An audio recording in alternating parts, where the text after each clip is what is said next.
Vamos continuar a nossa aula. Vamos só relembrar. Vimos radical, né, que é a base. Vimos o prefixo, sufixo, né, que são os nossos afixos, lembra disso? Vimos as desinências, pode ser verbal, pode ser nominal, né? Desinência nominal te dá uma relação de nome, desinência verbal te dá uma relação de verbo. Muito bom. Vimos as vogais temáticas, que também podem ser nominais e verbais, tá certo? Agora presta bem atenção ao que eu vou te dizer. Muito cuidado com esses detalhes, porque muitas vezes a banca nos induz ao erro. Então, você tem que prestar atenção em relação a um ou outro elemento por conta da coincidência, não é? Veja só, vamos escrever um pouquinho. Você está com seu caderno? Está com seu caderno? Então, pega aí, vamos escrever um pouquinho. Presta bem atenção. Muitas vezes, eu tenho, por exemplo, a palavra casa, certo? A banca vai sublinhar e vai te dizer que este termo sublinhado é uma desinência de gênero, tá? Desinência de gênero. Opa, deixa eu só apagar aqui. Desinência nominal de gênero. Certo? Preste atenção. A palavra casa é uma palavra feminina. Eu sei que a palavra casa é uma palavra feminina. Agora, eu sei que a palavra casa é feminina, não é por causa desse A, não. Não é, não. Se eu digo que casa é uma palavra feminina porque termina em A, então eu vou dizer que sofá é uma palavra feminina porque termina em A. Perceberam? Cuidado com isso aí, tá certo? Só existirá desinência nominal de gênero se você puder associar feminino a masculino. Por exemplo, aluno, aluna. Olha aí, este A é desinência nominal de gênero. Muito cuidado. Aí você me pergunta, professora, então, se casa, esse A, sofá, esse A, não é uma relação de desinência, ele é chamado de quê? Vogal temática nominal. Cuidado para não confundir. Vamos repetir? Só existirá a desinência nominal de gênero se eu puder associar feminino e masculino. Cuidado com isso aí, tá bom? Vamos começar a nossa aula? Vamos lá, material. Vogal ou consoante de ligação. Então, para que serve a vogal ou consoante de ligação? Muitos gramáticos trazem esta construção chamada de interfixos, tá certo? Então, se você porventura estiver estudando e lá em minha gramática ou na tua gramática tiver interfixos, é a mesma coisa que vogal ou consoante de ligação. Qual é a função desse elemento? Você terá o radical, você terá o sufixo, mas o radical e o sufixo, quando nós juntarmos, não tem muito nexo, né? Perde, não tem uma estrutura aí de vocábulo. Então, entra para ligar o radical ao seu sufixo, entra a consoante ou então a vogal de ligação, tá bom? Bora ver? Segue. Gás e café são os nossos radicais.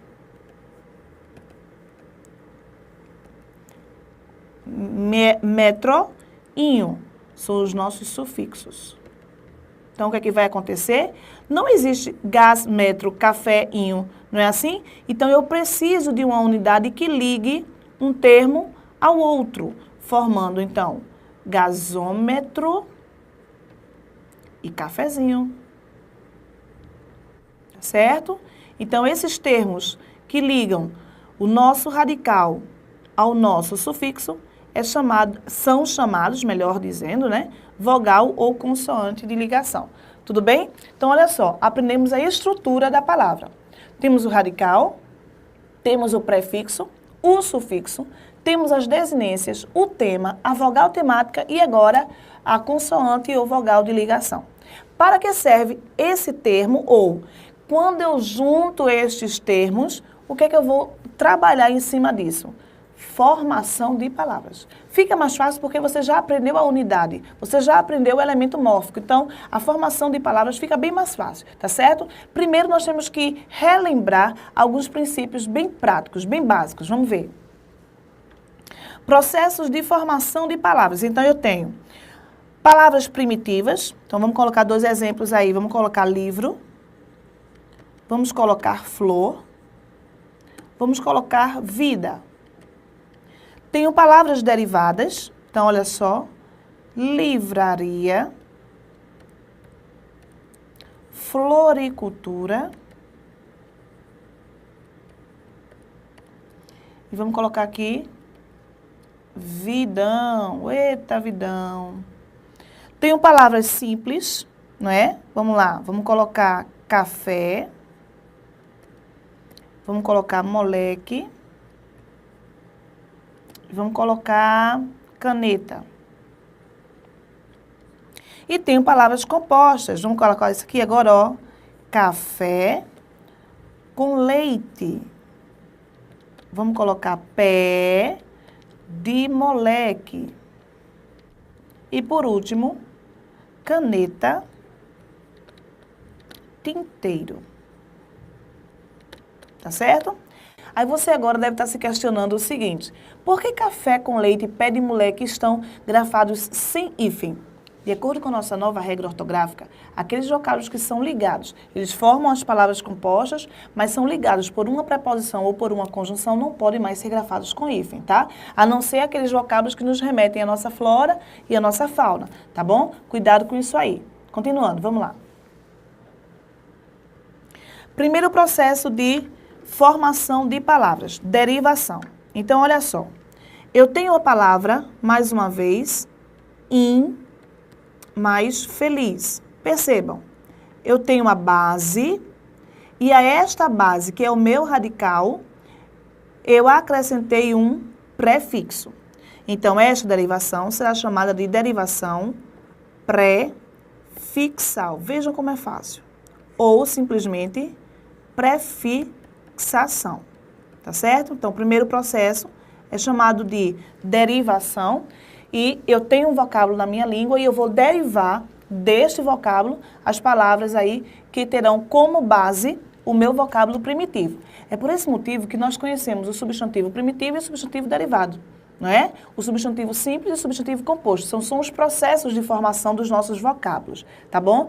Aí você se pergunta, mas quais são os principais processos que caem em minha prova? Vejam só, existem vários processos, mas aqueles que irão cair na tua prova, com certeza, derivação e composição, tá bom? Se liga, preste atenção, vamos continuar. Vamos lá.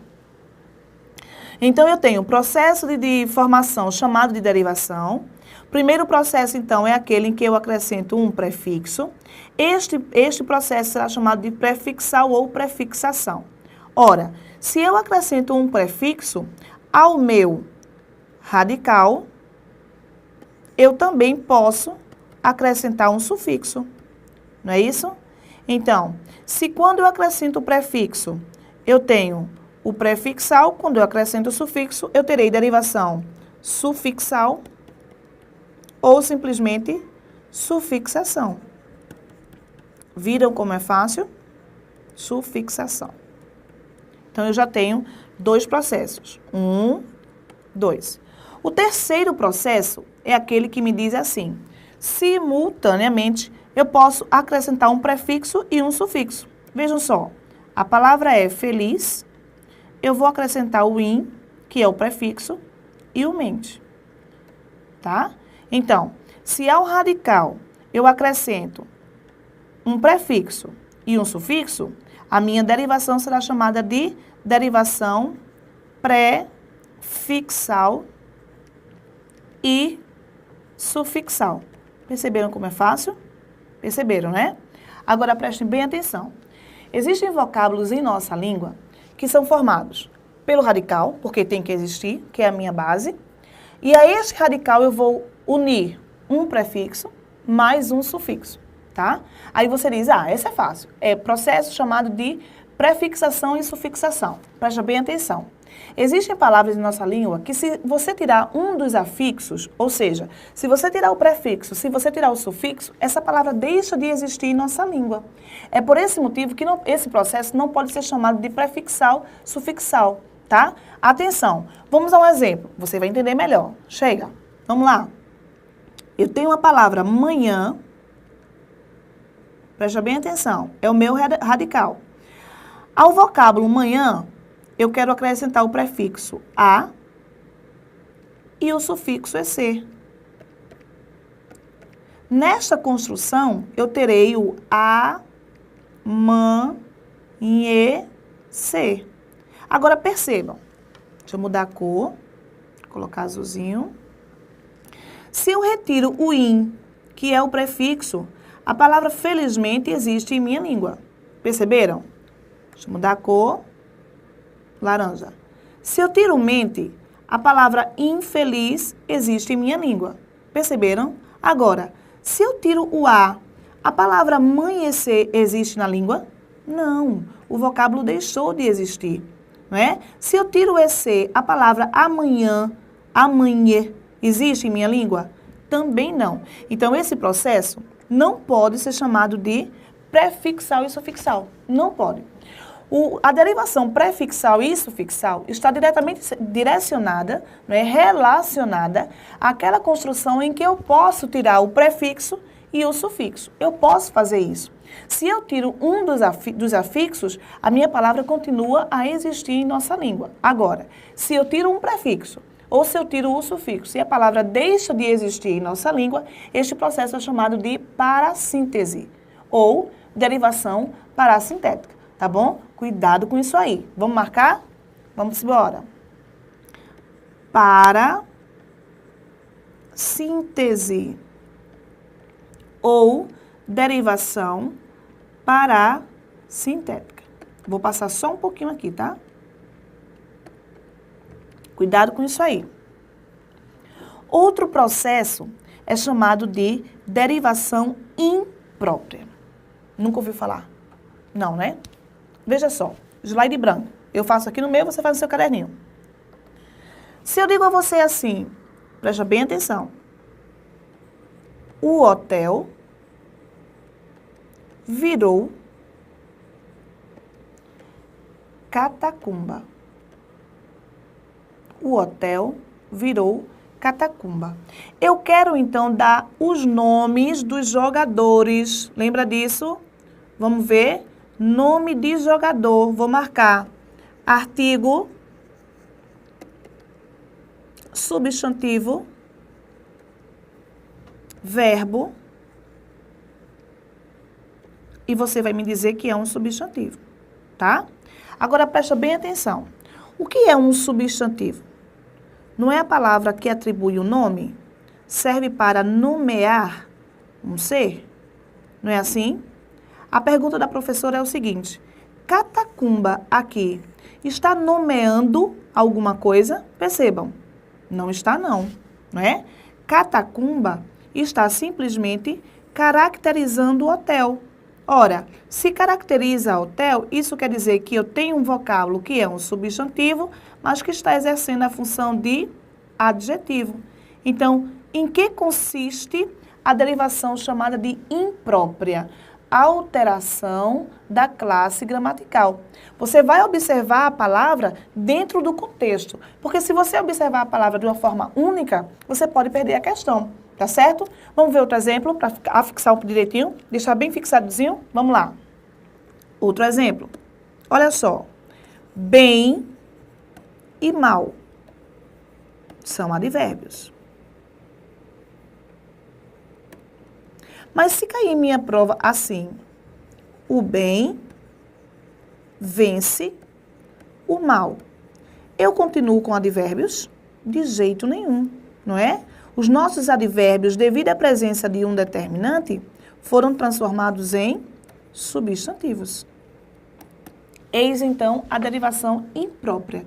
Então, a derivação imprópria tem a função de modificar a classe gramatical de acordo com a construção que aquele termo, não é, seja um substantivo, um advérbio, esteja exercendo dentro do contexto. Muita atenção quanto a isso, tá bom? Continuando, material, vamos lá. Opa. Então, derivação imprópria. Põe aí.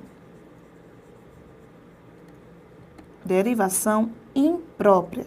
Então, vou colocar assim, ó, aqui em cima. O bem, o mal. Certo? O viver. Olha aí. O verbo foi transformado em um substantivo devido à presença do determinante. Se liga na parada. Continuando. 4, 5. Nós temos também uma derivação chamada derivação regressiva. Deixa eu só aproveitar aqui. Presta bem atenção. Eu tenho combater, que é um verbo, e de combater eu grafo combate. Perceberam? O que foi que aconteceu? Eu tenho pescar, que é um verbo, e de pescar eu grafo pesca. O que foi que aconteceu?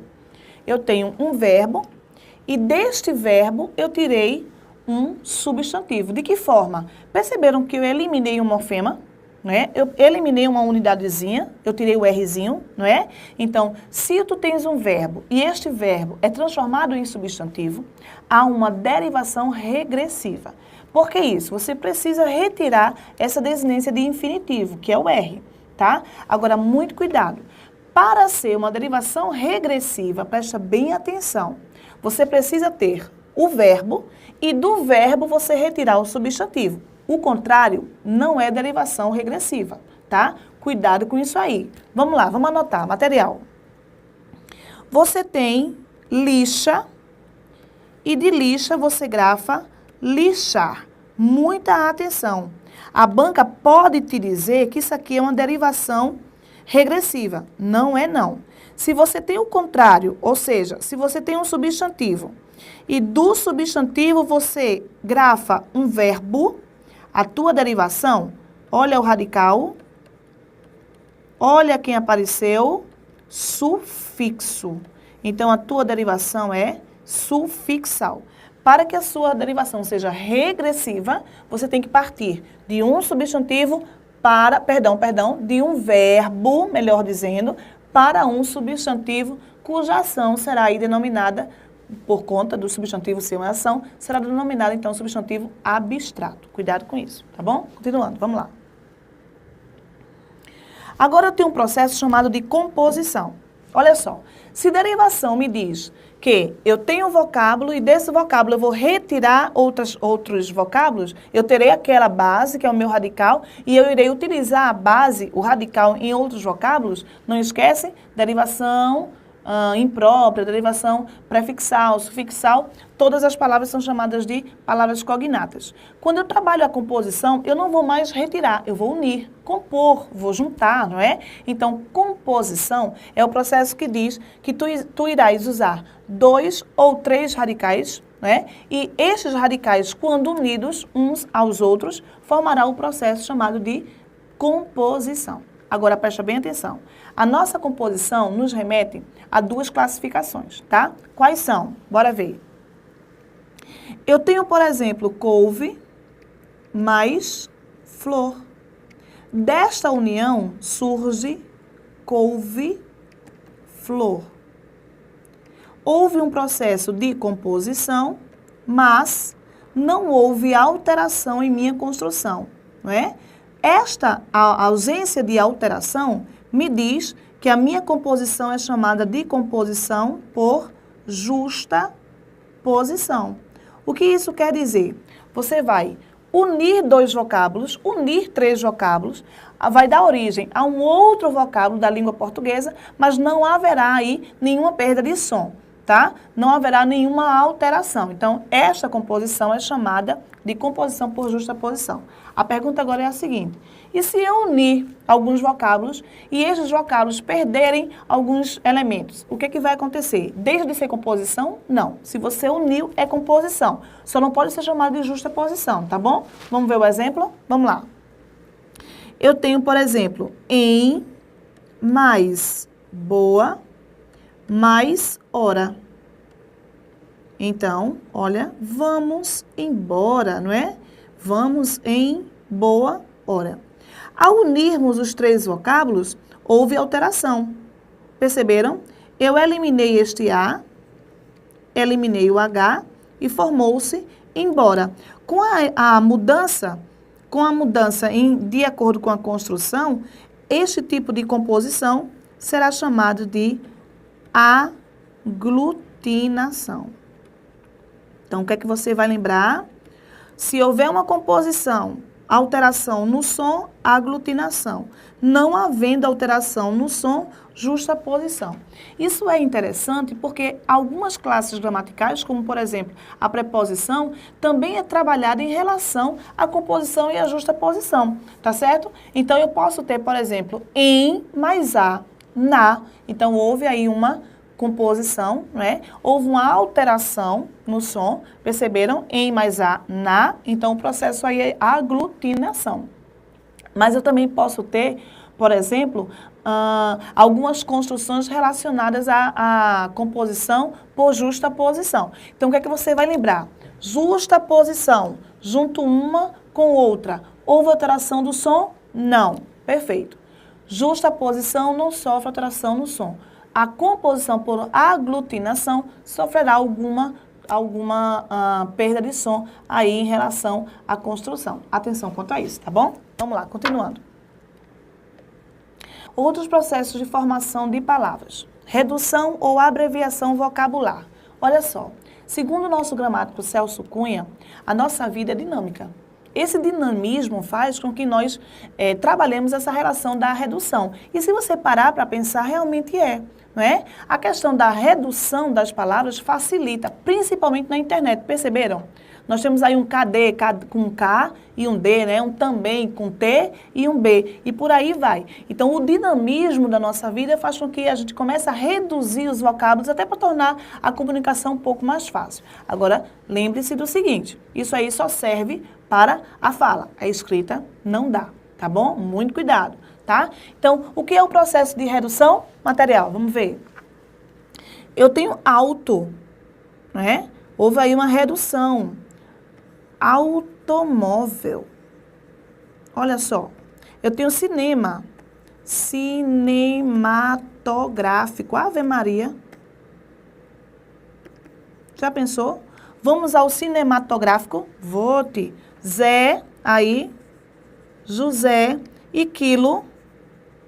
quilograma, tá bom? Então, a forma de redução, ou seja, a redução das palavras, facilita aí a nossa comunicação. Continuando, vamos lá. Hibridismo. O hibridismo consiste em dizermos o seguinte, teremos, então, um vocábulo novo em nossa língua, automóvel, formado por dois radicais de línguas diferentes. Percebam que auto é grego, móvel é latim.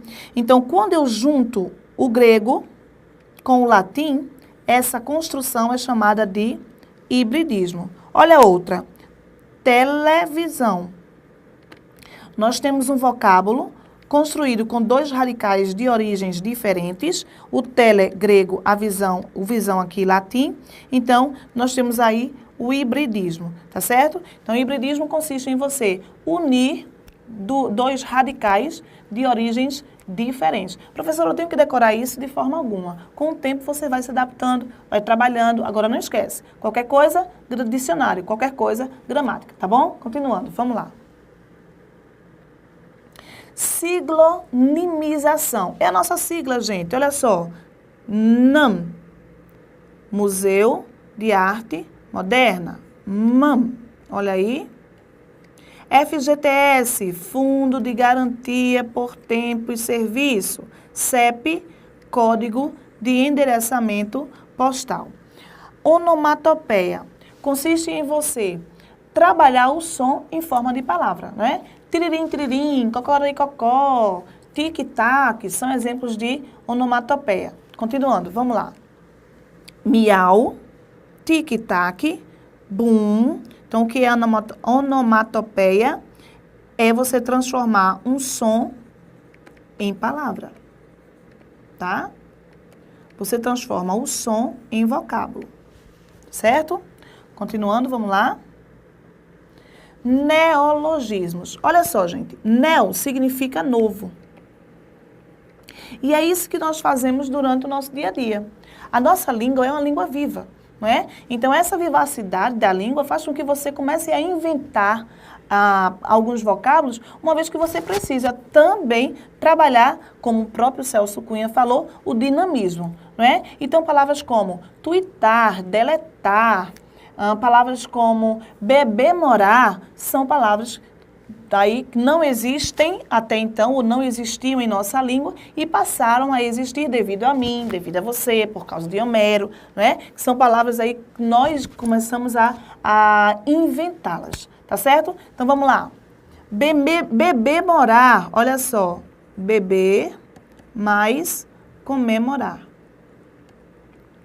Deletar é uma palavra de origem inglesa, mas foi acrescida aí ao nosso vocabulário como sinônimo de apagar. Certo? Estrangeirismos. Então, estresse, abajur, shopping, face, pizza e por aí vai. O estrangeirismo é quando você acrescenta à sua palavra outra de origem estrangeira. Hot dog.